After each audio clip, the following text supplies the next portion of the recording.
부천 지역의 한 아파트 관리소장이 스스로 극단적인 선택을 했다는 보도 보셨습니다. 아직 이 사건의 정황이 모두 밝혀지진 않았기 때문에 상당히 조심스러운 상황인데요. 추가로 조금 더 짚어보죠. 이정하 기자가 현장에 다녀왔습니다.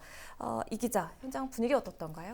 네, 계속해서 언론 보도가 나오고 있는 시점이라서 다소 조심스러운 부분이 있었습니다. 네. 사망의 원인에 대해서도 현재까지 의견이 상당히 분분한 상황인데요.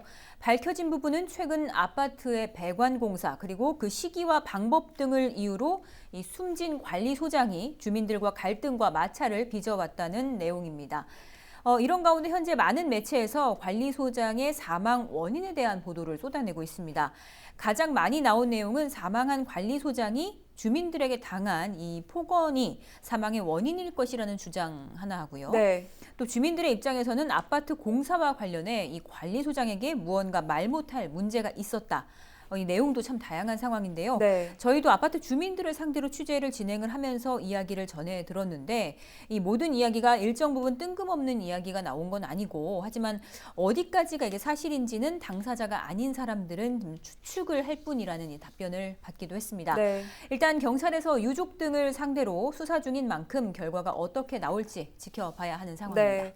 지금 아직 명확하게 밝혀진 부분이 아니기 때문에 경찰 수사 결과를 좀 기다려 봐야 할 것 같은데요. 하필 최근 서울에서 일어난 이 아파트 갑질 사건과 관련해서 지금 국민적인 분노가 높은 예. 상황입니다. 그렇기 때문에 이 사건 역시 좀 더 이슈가 되는 게 아닌가 싶은데 지금 아파트 경비원을 비롯해서 이 근로자들의 열악한 근무 환경에 대해서 잊을만한 하면 또 터져 나오는 문제가 되고 있잖아요. 네, 준비한 자료를 좀 먼저 보시겠습니다. 지난해 주택관리공단에서 나온 자료입니다. 5년 동안에 걸쳐서 축적된 자료임을 좀 참고해 주시면 좋겠습니다. 예, 전국의 임대 아파트 근무자 가운데 경비원을 대상으로 한 폭언, 폭행 관련 내용인데요. 네. 지난 2016년도에 2건에 그쳤던 경비원에 대한 폭언이나 폭행이 지난 2018년에는 31건까지 늘었습니다. 네. 불과 2년 만에 15배까지 증가한 건데 이게 상당히 많이 늘었습니다. 그렇네요. 그 다음은 역시 같은 기간 주택관리공단에서 발표한 자료입니다.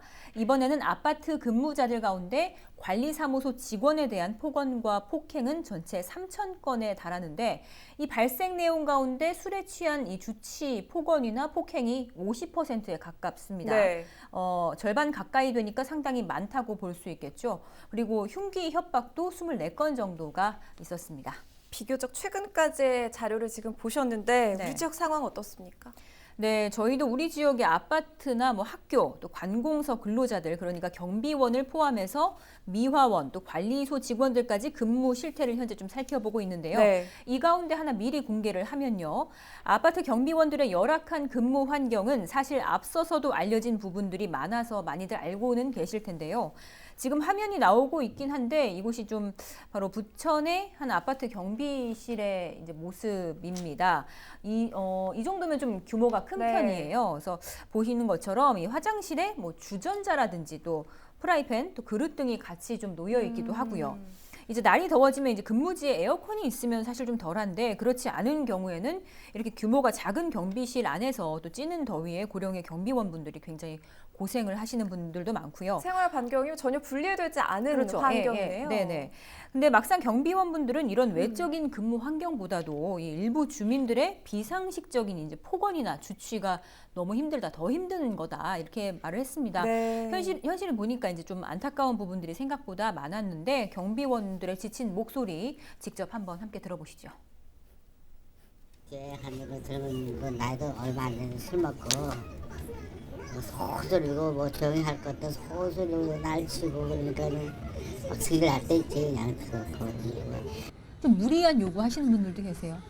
내가 뭐 차 같은 거 내놓고 그 주민들 그것도 별거 안 해. 그제 잠깐 내놓고 물건 싣죠.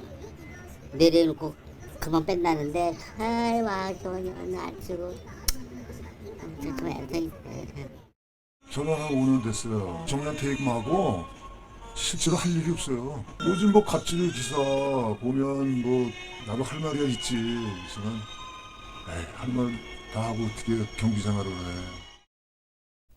네, 정신적으로 힘든 게 정말 가장 힘들다 이렇게 말씀들을 하셨는데 네. 저희는 일단 이런 사례 등을 바탕으로 해서 우리 지역 내 뭐 경비원이나 청소 노동자 등 미화원분들 뭐 이렇게 열악한 근무 환경에서 일하시고 계신 분들의 이제 현실도 좀 추가로 보도할 예정입니다. 네, 알겠습니다. 후속 보도 기다려 보겠고요. 안타까운 사건이 우리 지역에서 발생했습니다. 이정하 기자였습니다.